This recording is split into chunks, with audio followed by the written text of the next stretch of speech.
ditata sing rapi ben ora ireng kabeh. Nek kangen tak wedaki to sini. Ibu, Ibu. Iki malam takbir. Yuk. Malam takbir kuwi sunah Rasule. Maksudnya takbiran. Tapi aku krungu suarane tangga. Nyapa Pak Bu. Ya ampun. Urung. Anak. Anake dhewe. Anake nyapa to nyapa ora apa-apane kok wis anake dhewe. Nyapa Pak Ne? Anake dhewe kan wingi kan pamite dina iki takbiran. Terus Tapi jarine tangga sampe ngomah bengi iki malah balapan. Bapak sapa sing ora wirang? Ndek mau ki tak VC ki takbir keliling lho Pak. Assalamualaikum. Cewek meneng sik ning kono sik. Wis syukur wis. Pamite iki takbiran. Takbir keliling ki Wis lho. mbok VC iki takbir. Wis tak VC. Jarine tangga sampe ngomah ki lho. Jare tangga sampe ngomah ki malah balapan karo kancane, dem-deman karo kancane. Larangan kok adalah perintah kaya bapake ngono dem-deman ngono. Wah, ora nek aku. Sapa wong tuwa sing ora wirang? Pencemaran nama baik jenenge awake dhewe malah elek ngene iki. Ya apa ora? Ya Allah Pak Ne wis gak pisan pindho lho ngono kuwi. Padahal sesuk bodo ran ning ngapuran saling memaafkan anake dhewe tetep gawe ulah. Piye ngono kuwi? Sampeyan iso ngomongi anake ora? Ya karo kowe ya, Bu. Iya, Ya karo turun lho lah kae. Tangan Imron. Apa? Ndar gombes. Kondar gombe kok. Utun. Utun. Lah ya kuwi jenengku kabeh kowe. Iki jenenge Akbar kabeh. Gurune. Anu gumantung keadaan jenenge. Gumantung cuaca dan keadaan. Ken, niken ceblok, Nduk. Ini mengucapkan salam dulu. Lah. Iya. Assalamualaikum. Ya toh. Mas lho, Mas lho, apa? Awas lho polahane lho polahane. Rumah sakit kabeh mboten nggih. Adoh. Oh. Wes, Lah kaya patung. Monggo ingkang badhe ngersakaken seret-seretan anake. Kaya patung sapi son ageng lho. saya mengucapkan selamat. Nggih. Disawang to Dem motone. Wah, Matamu dhewe Hei! mata-mata. Aku dimatakno lho nek wong gantenge kaya ngene kok. Oh, jenenge Salimam kene-kene Mas. Oh iya. di Kero nggih to. nggih gareng niku Garengi kero. Loh. Lah tanganmu kok ireng. Sinden ayu-ayu ra gelem iso. Nggih, minal aizin wal faizin, luputmu ya Dek, nak sepurane. Kualek cangkemmu. Ya. Luputku dhe sepira-pira aku njaluk sepuro marang sederamu lho. Ngono. Luputmu Dek, sepira-pira luputmu tak sepurane. bener kuwi. Sing tuwek akeh salahe, sing nom njaluk sangune. Lah. Nggo dhuwit ora? Wah, biar wae lagi pisan dipalak kowe. Sik Ken, sik genah. Lemah lembut Orang tua itu sebagai senior apalagi sampean ini gareng wis lama wis suwi ketemu aku yo gak pisan pindho wis meng bolak-balik ketemu enek peng 5 ya toh setahun pisan aku rong tau lho sing jenenge mbok sangoni pisan nek kamangka wong bar nyangone aku rezekine mesti akeh Syukur kowe. nyangane awakmu rezekine akeh sorry ye Weh. Nyapa kok sorry ye iki lho. bojoku dhewe ra tak sangoni kok ben modar kok itu tidak boleh lelaki apa itu kayak gitu ndak boleh Seneni Nduk. rungono wi ora oleh rungono Mas Kok iso aku? yang dinamakan lelaki itu apalagi wis bebojoan wis nikah jenenge duwite wong lanang kabeh kudu bruk ning gone wong wedok bah kowe dintekne bah ora bah ditabung bah ora Nah ayo tuh rezeki lelaki. Mas Ya Nduk. rungono kupingmu wis neni Raimu. aimu lewe malah ngrai-ngrai mau wong lek sampean ngono wis omah-omah lah Mas Akbar urung ini harus diberi contoh Pak Dek Mungkin lho. contohnya aku ki Lah, ora tau apa ya mbok brune wong wedok? Duitmu apa ya mbok brune wong wedok? alah bayarane mbah ngono ngomong bayarane ora ndak ngomong ngono ora bayaran Kakean nek nyelempitne dhuwit dana kenakalan niku. Nduk niken Nah, kuwi lho. iki minal aidin wal faidin sing bener. Nah, iki supaya becik ya toh supaya becik iki yo kudu enek tokoe bapak ibu anak kuwi lagi pas betul ngono Bapak Ibu bapak ibu anak maksudnya iki anu no simulasi lebaran. Sungkeman biar buat jadi contoh orang banyak kaula muda semuanya ngono terus suasananya masih di alal bihalal iya oh ngene ya wis piye kan Dik niki kan paling muda di antara bertiga iya betul aku paling tua tuamu kono oh ya anu dhisik nanti gantian peran iya tapi aku dadi bapak sik bapak heeh aku Dik niki kan anak aku gak ibu nanti kan ada bapak sama ibu nanti dijol-jol aku nanti di bapaknya juga iya berarti aku punya no hei punya apa tuh kan punya brengos oh iya ya nanti ambil brengos saya nanti ya aku bapak sik bapak Dik niken anak Mas Gareng ibu ya. nganggo kutung kamu pakai jilbab yo selendangnya jilbatan sih jilbaban copot lah alah ini shimmer loh nah shimmer tahun 2024 shimmer iya tahu gak shimmer aku dari rambutnya diore ora iki diore yo iya no iya kamu punya rambutnya yang di bawah rambut sing banyak kok aja kan yo baunya badek toh rambutnya ini ndak keramas kamu itu kalau ngomong itu yang cangkemnya itu yang jangan gitu dong apa ampunan dalang kok dijejeli tangannya lho ya lagi iki jenenge dalang ora kajen ya iki biasanya aku dijejeli ya anu nih itu maksudnya itu ayo itu itu ya itu kudungnya dikasih kudung aku ini ada setnya enggak ada set wi aku menungso kok set to jamput wah dah jan ide dayune ya mau akbar kolu mbek iki ora apa-apa gampet-ampet monggo ingkang badhe ngersakaken iki Mas gratis ongkir sih kamu ndak bawa kipas gitu biar cantik lah penayu dah aja ya Allah kajian lah monggo ingkang badhe ngersakaken monggo 15.000 sak pijete monggo ora ndek dhuwit ya sok mber apa-apa 5 wulan kas yarne masa mbokku dadi genggek ngene genggek piye lha piye nyapa tawa-tawa ki meranke suarane wong wedok upama kene duduk sini kamu jadi ibu dulu aku jadi bapak Mas Akbar malah ngono ya apa Dek nih kan iya Mas Akbar saiki selerane maleh karo aku rapopor kamu jangan sakit hati ya rapopor rita lek gelem jajal to sebulan golek ngono wae dipateni Akbar ora dipateni Sekarno Gunung Kawi kuwi ya mangsaku ayo anu wae ketoprak tipis-tipis duduk wah oke jare Ramadan ya Ramadan masa Ramadan enek ketoprak Ramadan Jawa iki heeh iki buah Pakne apa bune ki wis lebaran ngenteni anak rene acarane sungkeman atiku karonto-ronto Pakne duwe anak wedok siji kok ya nganti sakmene kok urung sungkem karo awak sakloron to lambe godir matane ayo lagi lho anake dhewe lho lah kae anake dhewe sing teko ya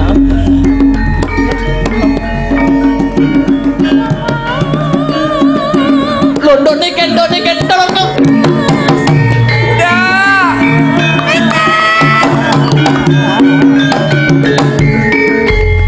kene nduk aku tau no ayahku tau aku dadi anake toprak gak tau payu yo ngene iki semeneng iki su anu ki ketoprak anyar sungkem bapake dhisik nduk sungkem iki pomone anake bar dolan terus mari ngono apa jenenge mara ndek omah iya iki pomone anake aku dolan sik ya Mas iya kok terus mari ngono mara ning omah ki omahe kan iya kita dolan sik ya saiki wayahe teko kok dolan sik gacok wong kok assalamualaikum Bunda Ayah waalaikumsalam minal izin wal faizin mohon maaf lahir dan batin Ah ning bapak sih. Aduh. Minal aidin wal faizin. Mohon maaf lahir dan batin. Sepira gedene lupute bapak. Muga-muga bapak iso mlebu swarga. Iso malah nyedakke wong tuwa. Ya ora kan doa terbaik. Ya, aku sing tuwa sing akeh lupute ya, Nok. Apane aku cah lanang ya toh, mergo wanita itu selalu benar. Ya. Aku jaluk sing ngapura ya. Weh. Kok malah curhat ning. Tapi bapak anak kok. Anak kok. Kok ngono? Sikut ngono. Bapak, apa, Nduk? Bapak kan pernah salah sama aku. Iya. Jadi Bapak harusnya minta maaf sama aku. Iya. Kan aku enggak punya salah. Oh iya. Cuk. Sini sungkem sini. Hei. Bapak Jan. Enggak asik. Iya, kok gak asik. Wes salim bapak wes sungkem wes. Lho kok ndak dicium? Lho kok Kuale. Sing nyium tangan kuwi. Nah, saiki genti ibu. Nangis ora apa-apa, haru. Rupane ibu. Surga di telapak kaki. Betul. Wah. Surga di telapak kaki. Disungkemi anake kok malah ngalih lho. Kalau namanya suami istri, surga di telapak kaki suami. Heeh. Ibu. Lah, mbok ya sing apik ibu iki. Apik awakku remuk. Golek sego samplokane kok. Urung saliman lho. Urung saliman kok lagi anu wis nyerah. Salim sih. Ibu. Nyuwun sewu. Heeh. Mugi-mugi panjenengan tansah aku ndak ada salah mbak ibu ngarai. Ya ampun ibu nangis ya Allah. Nangis rupane lho ya Allah nangis. Nangis ibu nangis diusapi. Gah. Napa? Aku mau nang ngene iki dadi gue. Oh ganti peran. Ora kajen. Ganti peran. Kamu mau jadi apa? Aku anak. Sama anak. Iki bapak ibu. Iki ibu. Kowe bapak. Aku. Bapak. Aku anak sih ya. Iya. Oke. Kowe metumu keri panggahan. Oh iya. Betulan sih. Aku anak karo ibu. Modar wong lor. Oke. Tedok. Gentung.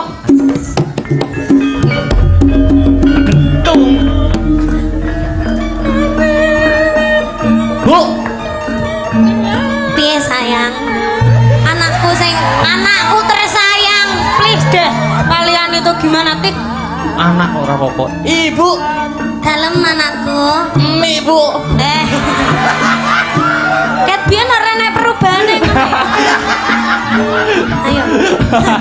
Maksudnya ini kan kita sudah mendekati bulan Ramadan. Tapi kita kan besok kan sungkeman ibu. Iya.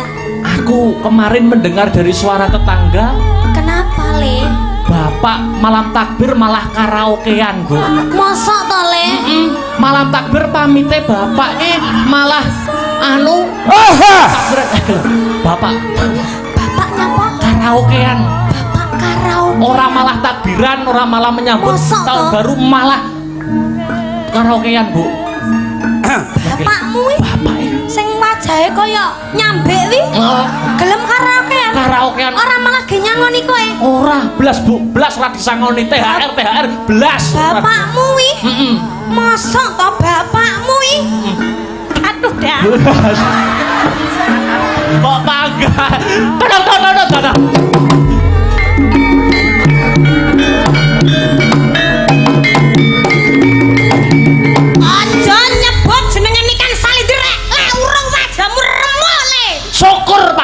Mongko kowe mudar kowe. Wani ngance omahku lek ra remo dasmu. Piye to ki? Kowe ngalih. Saiki. Piye to ki? Ngalih. Takbiran. Riyo rene bapak ra apa-apa penting kowe bongko. Bar takbiran. Bar, hei. Apa? Bapak apa? Ya toh? Bener toh? Apa? Bapak nyapa le bapak?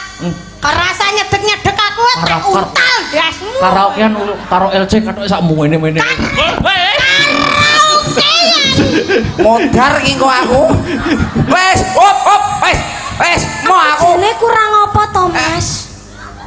Aku kurang apa? Wes syukur wae. Aku kurang apa, Mas?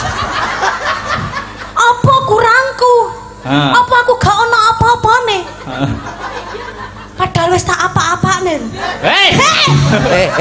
Wes piye? Ganti peran nek. Aku wegah aku dadi bapak ora kajen. Iki pergantian pemainnya ning nggur karek siji lho. Karek siji nggone Kowe dadi anak. wah aku dadi anak.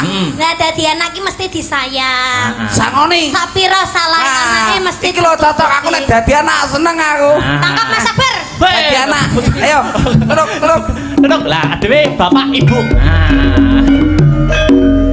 Ibu. Pak nih. Yo. Rene apa nih? Piye ibuke? Bar iki sungkeman. Heeh. Iki ditata sing rapi. Ben ora ireng kabeh. Nek kangen tak wedhaki to sini. Ibu. Piye, Pak? Iki malam takbir. Yuk. Malam takbir kuwi sunah rasule. Maksudnya takbiran. Tapi aku krungu suarane tangga. Nyapa Pak Bu. nih? Ya ampun. Urung anake dhewe. Anak kowe nyapa to nyapa ora tak apa-apane kok wis anake dhewe. Nyapa Pak nih? Anake dhewe kan wingi kan pamite dina iki takbiran. Terus. Tapi jarine tangga sampe ngomah bengi iki malah balapan. Bapak sapa sing ora wirang? Dek mau ki tak VC ki takbir keleleng lho Pak. Assalamualaikum. Saya meneng sik ning kono sik. Wis syukur wis. Pamite iki takbiran. Takbir keleleng Wis mbok VC iki takbir. Wis tak VC. Jarine tangga sampe ngomah ki lho. Jare tangga sampe ngomah ki malah balapan karo kancane, dem-deman karo kancane. Larangan kok adalah perintah kaya bapake ngono dem-deman ngono. Wah, ora nek aku. Sapa wong tuwa sing ora wirang? Pencemaran nama baik jenenge awake dhewe malah elek ngene iki. Ya apa ora? Ya Allah Pakne wis gak pisan pindho lho ngono kuwi. Padahal sesuk bodo. Ran ning ngapuran saling memaafkan anake dhewe tetep gawe ulah. Piye ngono kuwi? Sampeyan iso ngomongi anake ora? Ya karo kowe ya, Bu. Iya. Ya karo Turun. Lho lah kae anake, lah kae lho. Anakku rene rene.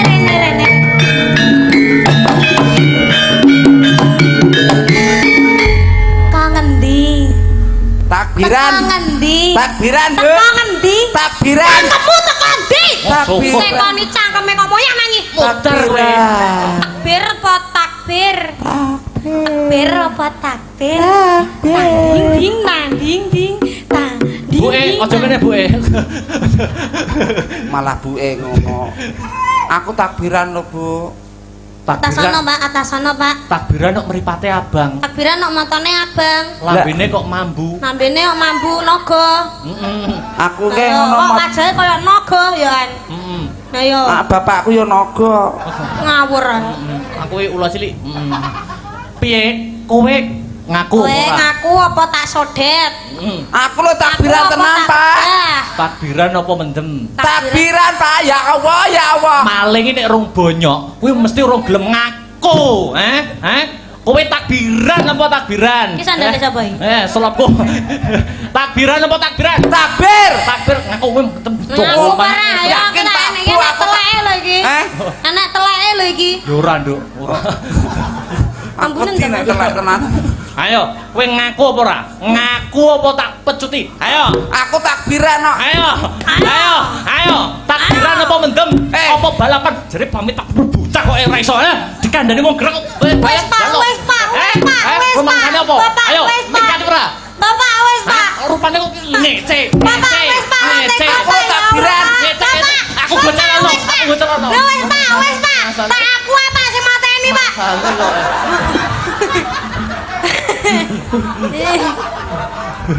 Walah bangetan ta ya. Ngene bojoku mentelemangan kayane ya Allah, ya Allah. Piye? Mangko dindi gak bener, bapak ra bener, mak ra bener, anak ra bener. Dilanjut apa lagi? Sungkemane dilanjut ora? Gak wis.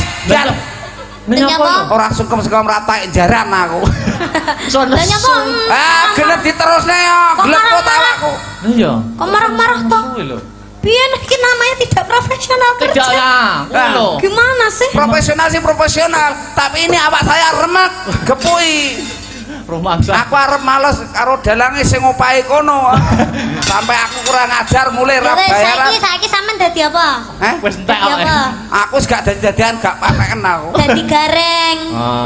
Dadi gareng. Topine digosek to, topine digosek ben Heeh, nek ngono malah ora kaya gareng. ben ra kaya Power Kuwi lho Rangers. jane rinjinge sapa kuwi jane iso digawa ning dhuwur panggung iki lho. Bah rinjinge nggon rias mau. Mawur ngene tuan rumah barang mbok gawa. Ora, ngono kok. Tase sapa kuwi? Tase simer-simer. Tak ki ngadai sandal lumayan. Topine digosek to, topine gareng lho. Heeh. Dikerencet sik. Ngono. Walah alah kaya ayu-ayuwon mangsamu. Kowe iki kaya penyanyi rock ngono kae. Dis karo rambutnya di apa? Diure, dijambak. Diure terus dijambak. Ayo. Wah, piye? Kowe nyambut gawe rong ngantek anu suwi kok wis rupane celonengan ki lho. Ora perkara kuwi lho diobo-obo awakmu karo niken iki. Ya ora ya sepurane ya Pak De, sepurane. Sampeyan kasine iki ganteng. Lho. Lahir batine apik. Estu niki. Iki lho seksine. Awak dhewe iki ketemu ya rapisan pindho ning wis peng 5 ya ta. Peng 6 iki. Sampeyan ki tak akoni apik. Apik. Wong cilikmu biyen jembluk sing ngomong aku, Nduk. Nggih, estu Mas. Oh, nggih ta? Nate didusi kalih niki nggih riyen. Lho, dileblebne ning jeding, dilebleb. Dusi aku. Menengo sik, menengo. Dileblebne ning jeding Mas anggitmu Mas ya Allah Mas disiksa Mas. Kok kejemen to? Kok kejemen lho. Mosok cah cilik lho Mas dileblebne to Mas. Ning padahal awakku panas lho Mas. Dileblebne ning jeding ngono kuwi. Niken. Ya Allah kok. Niken. Bareng gedhe ngene iki ya. Kadang no Mas aku lek gak mentalan ngono kae no tak kei dhuwit terus tak andokne soto ngono padahal cilik aku dileblebne Mas ya Allah. Mbok andokno soto aku wis tuwek ra ndek bam nduk ora das riwak. Biyen jajal jirangan ndang andokno. Ngaku mangan soto Pak kowe mangan sok goyal gayir ngiwon. Ya kok tangane mesti ngene iki. Lah iya. Iki ngono nandakno gareng tangane cekot. Tangane cekot duwe maksud gareng ora gelem nyolong jupuk wae liyan.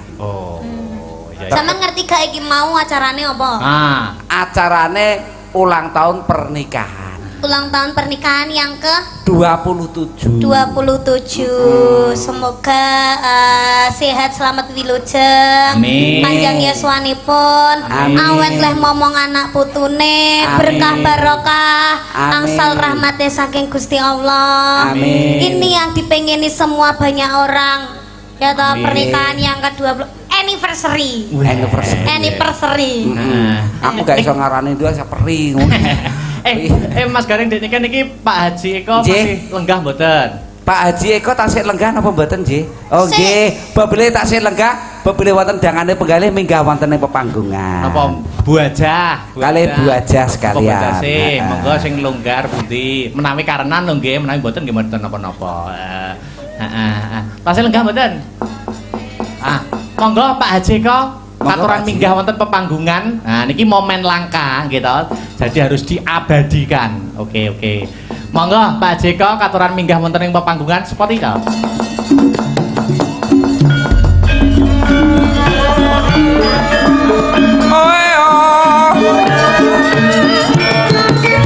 Cekar saking sasana pernikahan.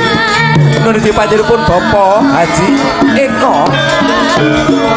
Saribit ingkang garwa nunuti panjenenganipun Ibu Ajah Asih.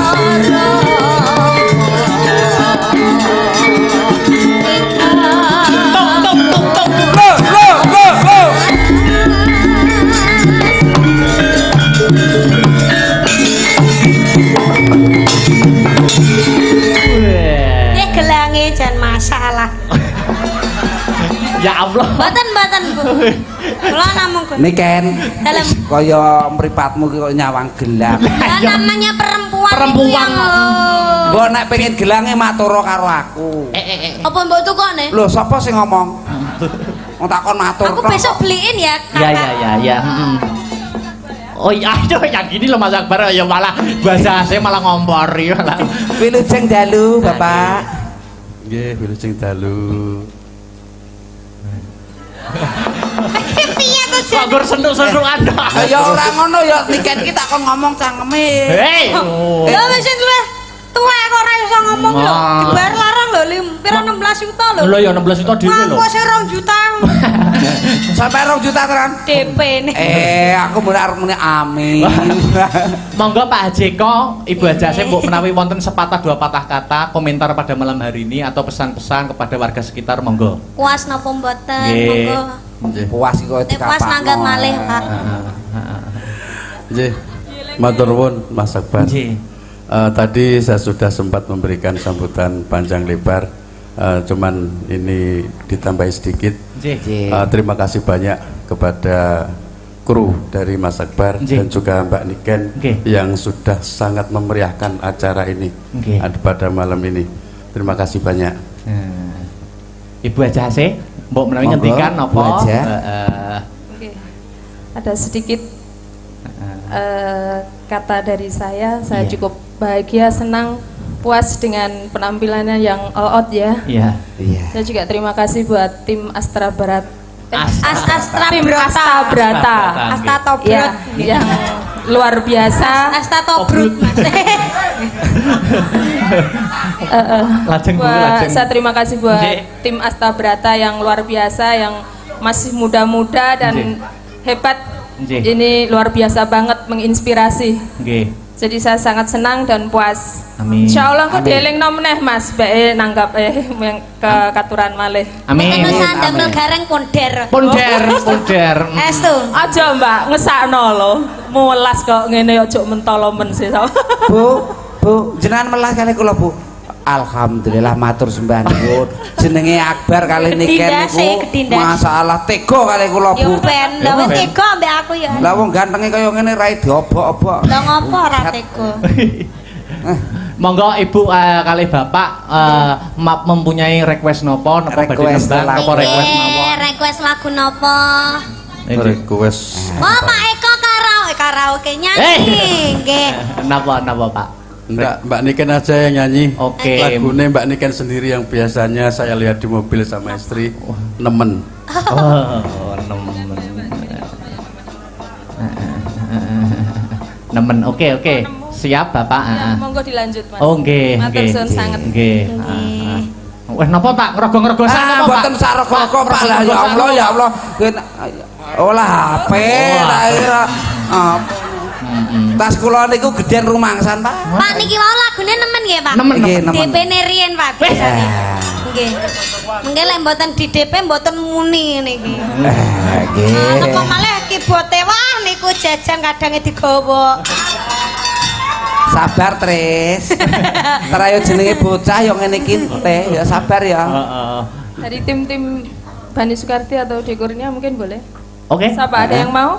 Mbak Sida mungkin. Mungkin yang pakai baju. Ada Mas Ferry. Pakai baju. Ayo joget-joget di sini, Ya, joget joget. bareng Ya, di nggak sini. apa-apa. Ayo, nggak apa-apa di bawah situ. Ini namanya Mbak siapa ini, Mbak? Mbak Rosida. Mbak Rosida. Hmm. Monggo, Mbak. Ayo Mbak, ya Mbak Sida biar. Monggo. Malah kok padha karo aku. Jadi tadi waktu di sore tadi ada gini Mas Akbar. Bagaimana? Mbak Rosida sama Sabrina ini kan sama-sama overweight. Oh. Katanya gini, gimana Yes. Tante Asih kalau saya mau foto di pangku sama Mas Akbar kaki satu sama kaki satunya. Woi, iso Mas Akbar sok gepeng iki kok. Monggo. Mas Tib ya kaki satu dan satunya. Mau minta foto, tapi di pangku syaratnya Mas. Wah, mboten. Pakai 2 lutut. Orangnya segini Mas. Aduh. Mas Akbar langsung mundur dong. Aku langsung ngambekan dowo. Ya ampun. Ya Akbar ampun. langsung Al-Fatihah. Ndak Mas guyon. Nggih, Ya, benar-benar. guyon aja. Kadung mak teratap paling. Hei. Ora Mbak, guyon tok kok. Aku yang tak kak. Guyon aja. Nemen, ini Mbak Rosida mau Mbak mencoba. Rosida Tobrut. Ora. Boten Mbak mriki. Wis tak kebak. Nggih boten mriki Mbak. Boten Mbak ya Allah. Kok enek tambahane. Mau menjoget atau bernyanyi bersama Mbak Niken, Mbak Rosida? Nyanyi bareng aja. Oke. Dari mana Bani? Mana tadi? Gani Sukarti. Oke. Double. Oke, siap. Monggo nemen. Oke, Dek Niken bersama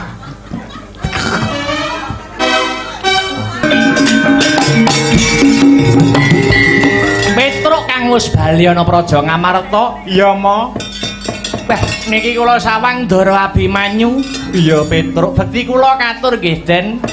Iya, Petruk wis ndak tampa. Kepiye? Kepiye asile kowe saka negara Ngamarta antuk gawe apa ora? Ngene ya, Pak. Sak tekaku ana si tinggil Praja Amarta iki mau jebule kedhisikan karo rawuh sinuwuning Mandura Prabu Baladewa. Kang sarimbit karo Patih Ngastina ya kuwi Patih Sengkuni. Lah tinemune sinuwun Prabu Baladewa ya duwe perlu kang padha ya kuwi nyilih wujude jimat Jamus Kalimasada. Wekasane dadi geger nganti dipisah kelawan Ndara Werkudara. Sak rampunge dipisah Ndara Puntadewa nyusul njuk ngendika isine pangandikan sapa wae bakal disili wujuding jimat Jamus Kalimasada yen bisa mujudi kembang sing jenenge Sekar Jati Wasesa. Kabeh mau wangsit sing ditampa dening Prabu Puntadewa, Pak.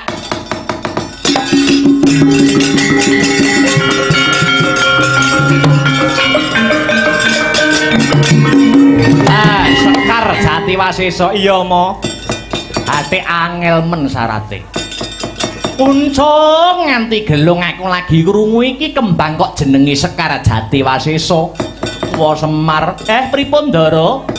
Biyen Abimanyu kaya tau ngerti kang aran Sekar Jati Wasesa mau. Kembang mau papan dununge mapan ana tanah sabrang. Ya kuwi ana negara Paranghagni. Lah banjur Wa Semar goleki kembang mau bakale diagem kanggo apa?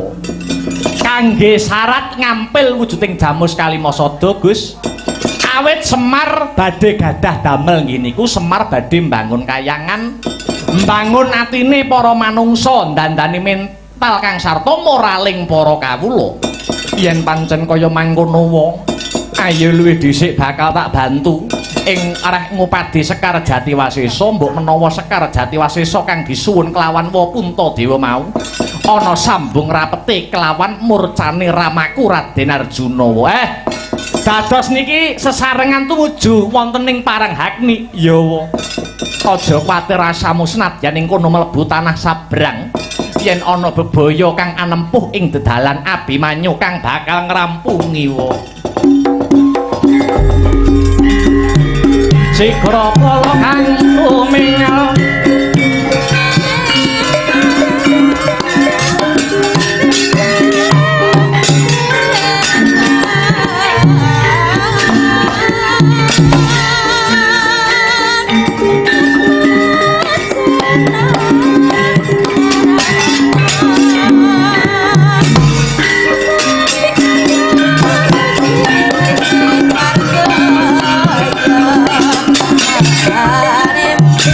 Mane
bangi wangaruna kadinetrane nganggo rapuk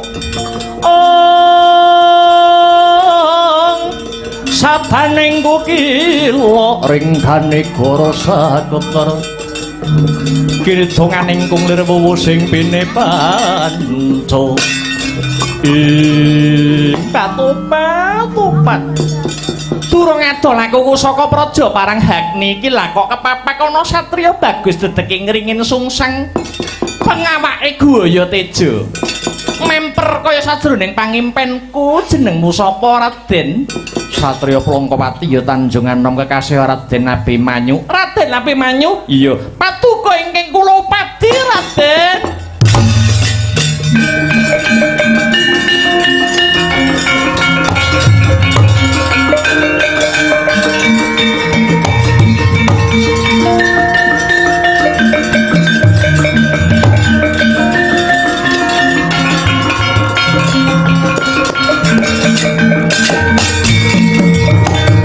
Sira sing tuk ing arum ilining memanis hamleber mring kang cipta ding kowe golek Abimanyu nuwun inggih Raden bares mawon rinten pantaraning dalu kula tansah kimpenan wewayangan handika Raden Abimanyu kula pasrah jiwaraga dumateng paduka Raden keparenga kula suwita dumateng Raden Abimanyu.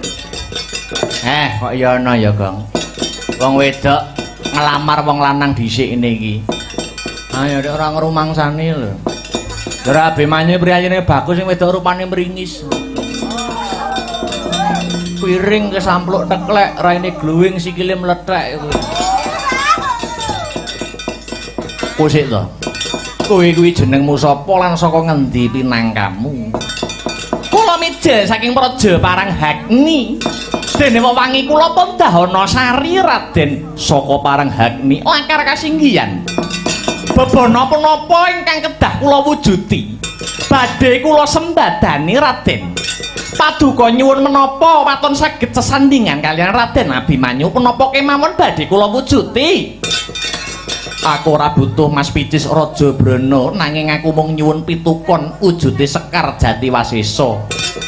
Manut kabar kang sumebar pawarta kang marata Sekar Jatiwasesa mapane ana negaramu parang Hagni. Leres dawuh handika Raden.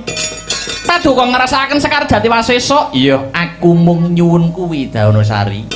Sumangga kula kanthi wonten negari kula parang Hagni paduka Raden kula aturi methik piyambak Raden.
Patine Sang Abimanyu kena ing Cidara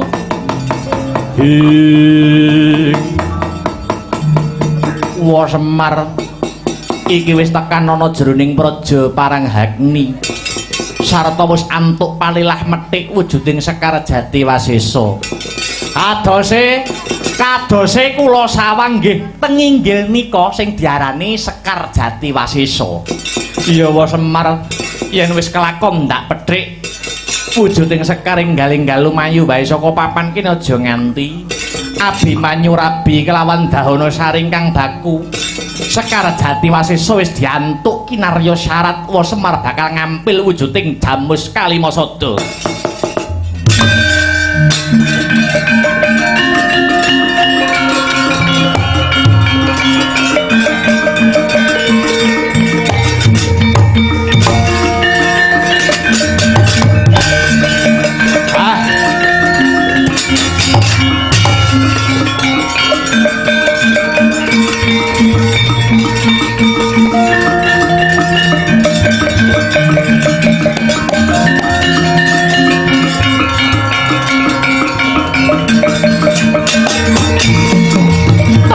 Bungkusi meripatku melek diapusi jebule Raden Abimanyu mung melek kelawan kembang Jatiwasesa panjenengan melayu panjenengan ngoncati janji tak tututi kowe Raden Abimanyu.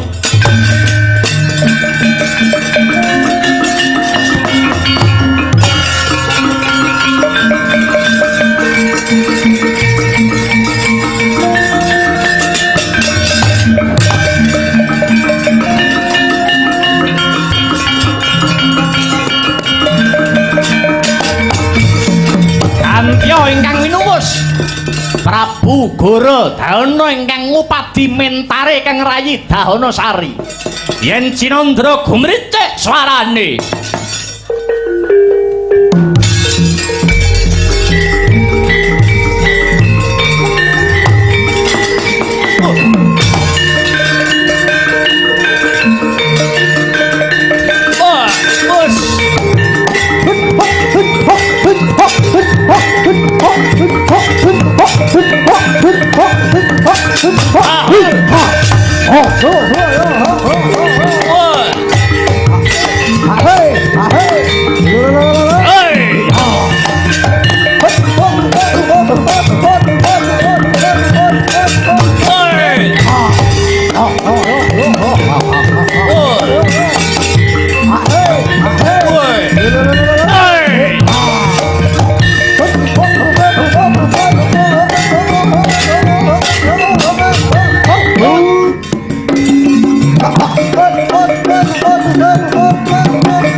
kinjeng muter-muter kaya helikopter. Anggonku goleki kowe taono sari. Waduh, kedrawasan Kakang, kedrawasan. Kedrawasan piye? Aku wis kelakon ketemu kelawan momani ing kalbu ya kuwi Raden Abimanyu. Sekawit Raden Abimanyu gelem nampa katresnaning Daonasari nanging kudu nganggo pitukon wujude Sekar Jatiwasesa. Satemah Raden Abimanyu tak kanthi ana praja Paranghagni. Bareng Sekar Jatiwasesa wis dipethik karo Abimanyu. Abimanyu tinggal gelanggang colong playu. Raden Abimanyu tega karo aku Kakang piye?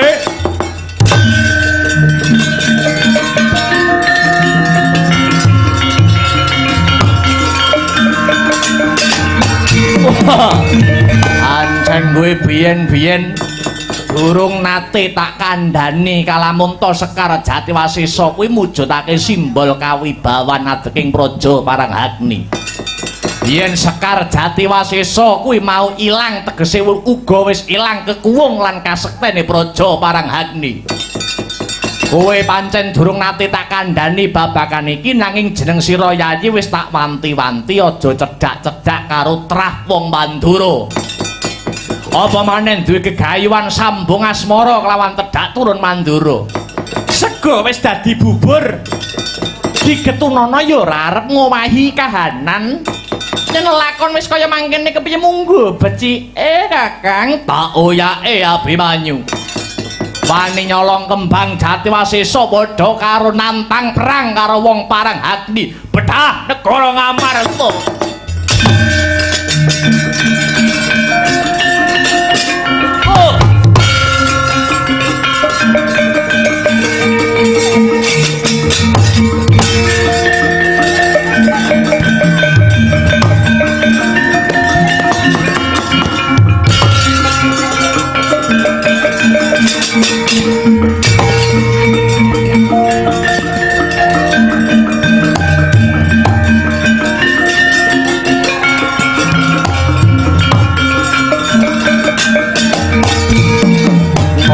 Kresna nangandika duh Yayi Prabu Hayuwa sungkaweng tias ing lonjong mimis lampahipun melar mingkus napasipun mriku kok Prabu ing Mandura. Iya Kresna wonten wigatos ingkang pundi kok sajakipun nggih aku bantunen ya Kresna aku bantunen.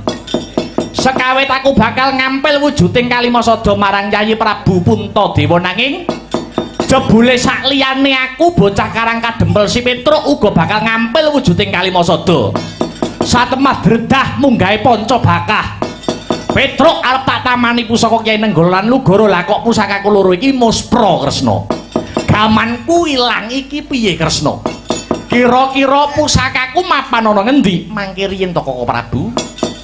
Lah kok paduka Koko Prabu ngampil Kalimasada niku mengku sedya ingkang pundi? Krana aku tinangisan Yayi Prabu Duryudana.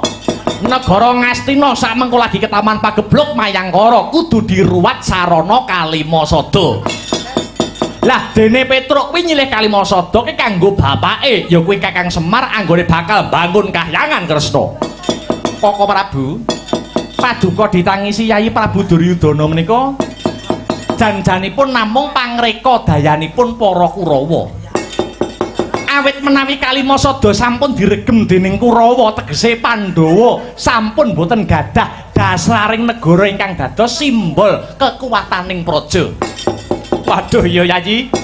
Banjur piye carane aku kudu nebus kaluputanku iki Di? Nenggala lan Lugara tinemung mingking ingkang baku paduka Koko Prabu kedah sabiyantu Kakang Semar anggenipun kagungan sedya luhur badhe hambangun kayangan bangun jiwane para manungsa. Ya manut Kresna monggo kula kanthi tumuju wonten negare Ngamarta lewat tepining lepen tempuran ingkang wening tirtanipun.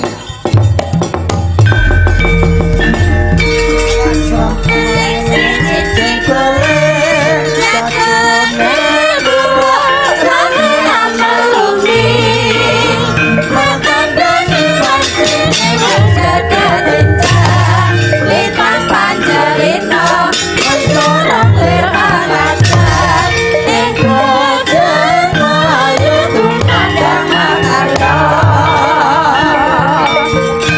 malang siji cekule jakune guru nami apaloni mata dene wajine bos kakak denjang lintas panjerita mencorong lir alaja ekrojen melayu kumandang mayo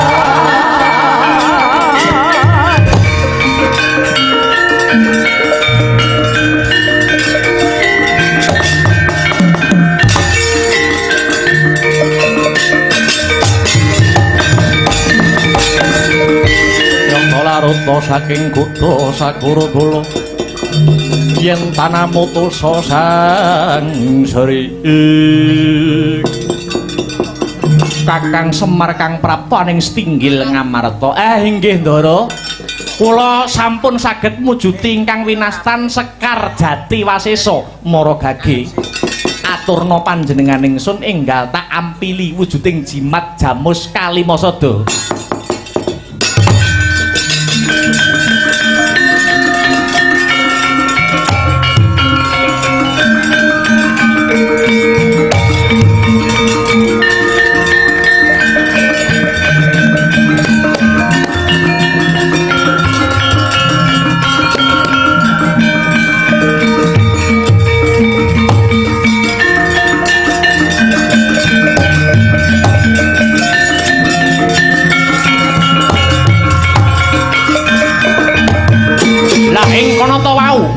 Nalika Sekar Jati Wasesa sinandhingaken pustaka Jamus Kalimasada ana kaelokaning jagat Sekar Jati Wasesa badhar sejatining wujud Raden Arjuna.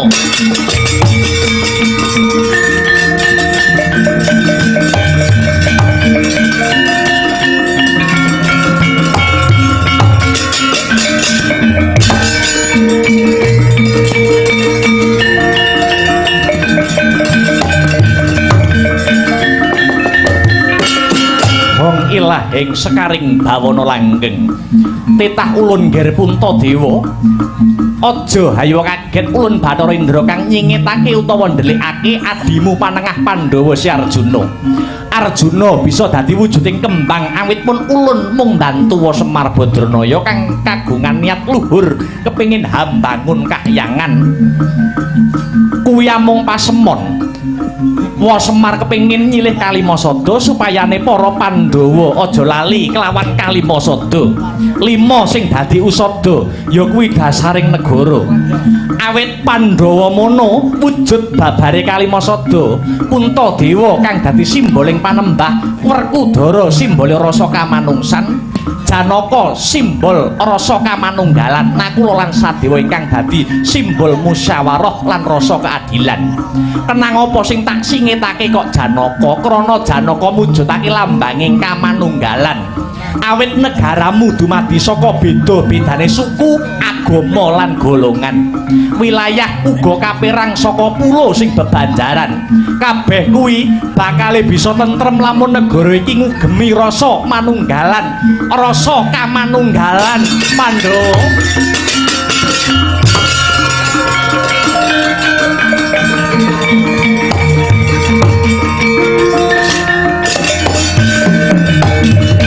Janaka kang wis timbul nun inggih Kaka Prabu kula dipun utus kaliyan Bathara Indra salin wujud dados Sekar Jati Wasesa ing sedya bebantu Kakang Semar anggenipun badhe hambangun kayangan. Syukur seketi jumurung sinuwun Punta Semar badhe garis ngandhapi menapa ingkang dados ature Bathara Indra. Janjane kula niki nggih mboten badhe ngampil wujuding Kalimasada kok Ndara. Kula ngampil Kalimasada niku namung damel pancatan kula mbangun kahyangan ngemutaken dhateng Sentana Praja ampun ngantos supe dhateng Kalimasada utawi dasaring negara. Punika kedah digondheli sing kenceng supayane negarane tetep tentrem, kawulane tetep ayem Gus geger Jawi.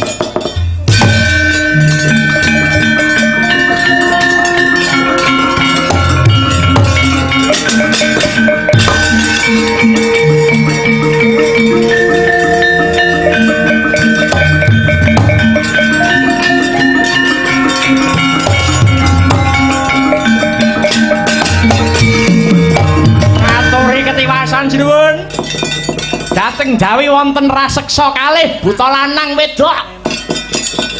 Ngamuk punggung Suratamtaha wonten Praja Ngamarta. Koko Prabu. Punika jatahipun Koko Prabu kagem nebus sedaya dosa kalepatan Paduka. Ya, Baladewa sing ndandhaki Kresna.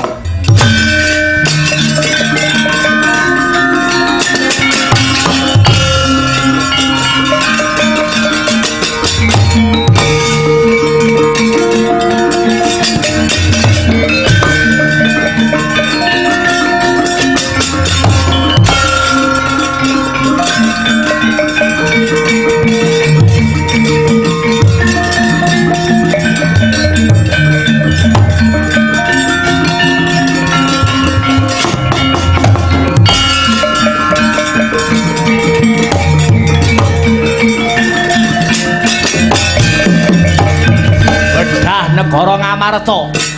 Lakon bisa bedah negara Ngamarta yen bisa nandhingi Prabu Baladewa Nalendra Mandura. Wah, iki wong Mandura.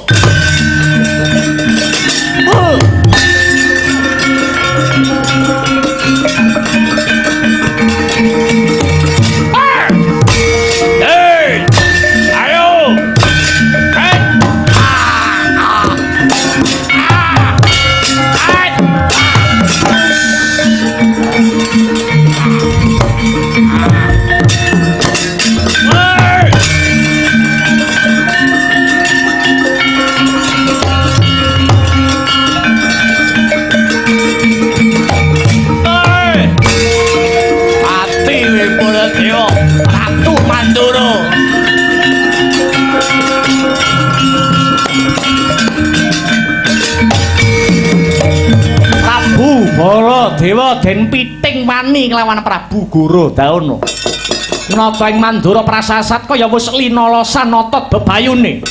Anane mung pasrah sumarah mring Gusti Kang Maha Murah. Ucap. Sakala ana cahya murup sak mrica binubut saking dirgantara. Punang cahya babar geni kang manghalat-halat angobar Sang Gorodana lan Dahana Sari. Dia badar sejatining wujud pusaka Kyai Nenggala lan Lugara.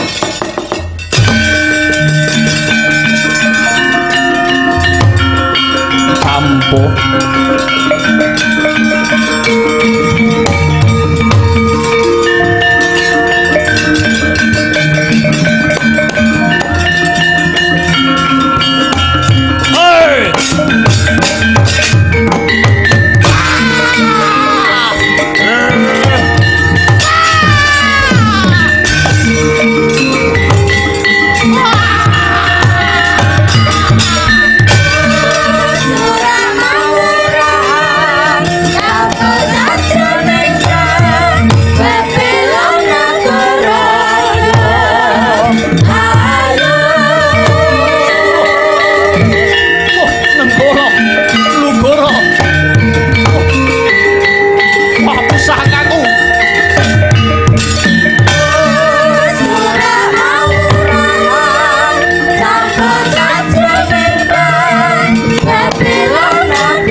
ciling sir wengi Caka Lula Tatanendra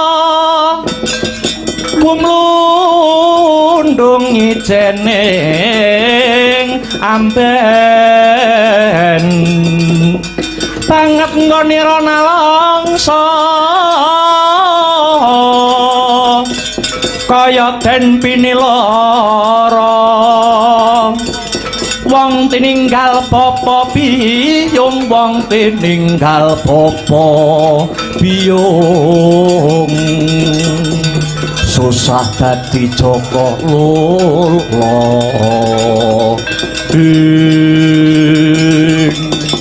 Rama pukulun Rama Pukulun Bathara Brahma ingkang tumedhak hamrepeki kang putra Baladewa ya. Ulun kang paring pitulung marang jeneng kita kanthi srana ngubarke geni kinarya mrawasa Sigara Dahana lan Dahanasari. Lah kok menika badar pusaka kula kekalih Nenggala lan Lugara liripun kados pundi Pukulun? Baladewa, sayektine pusakamu kekarone ulun ingkang jabel. Nganti tak dadekke buta loro lanang lan wedok awit pusaka Nenggala lan Lugara kuwi sejatine ya kena sinebut pusaka lanang karo pusaka wedok. Nenggala sing wujude dawa kuwi pusaka lanang. Lugara sing wujude mlenuk kuwi pusaka wedok. Pusaka tak jabel krana ulun bebantu Kyai Semar anggone duwe niat kang luhur mbangun kahyangan, mbangun jiwane para manungsa. Nyatane jeneng kita Baladewa sekawit belani Kurawa lan ngentengke gegayuhane Kyai Semar sing dadi pamonging tanah Jawa. Apa maneh jeneng kita Baladewa bakal mateni Petruk nganggo pusakamu. He Baladewa, apa jeneng kita ora eling nalikane ulun menehi pusaka kekarone iki marang jeneng kita? Ulun wis meling pusaka iki kanggonen srana memayu hayuning bawana. Njejekake lajering kautaman. Ora kanggo srana sewenang-wenang. Waduh, kula nyuwun pangapunten Pukulun awit saking putunging raos cubluking pangertos ngantos Baladewa tumindak ingkang nalisir saking bebener. Pusakamu kekarone wis bali gunakno kanthi bener becik. Njaluka pangapura marang Kyai Semar.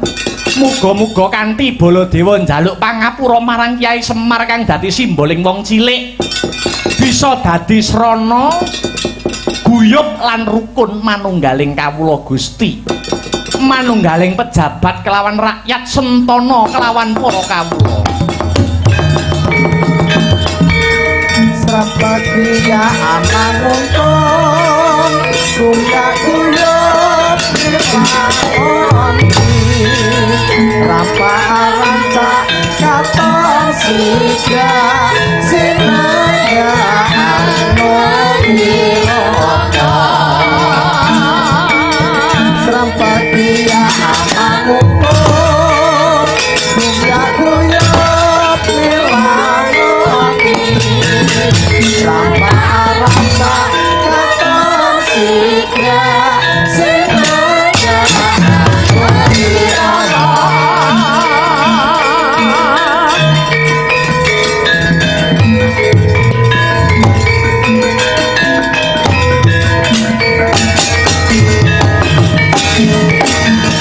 Oh Kakang Baladewa sing luput pranyata luhur gegayuhanmu Kyai Semar. Astabrata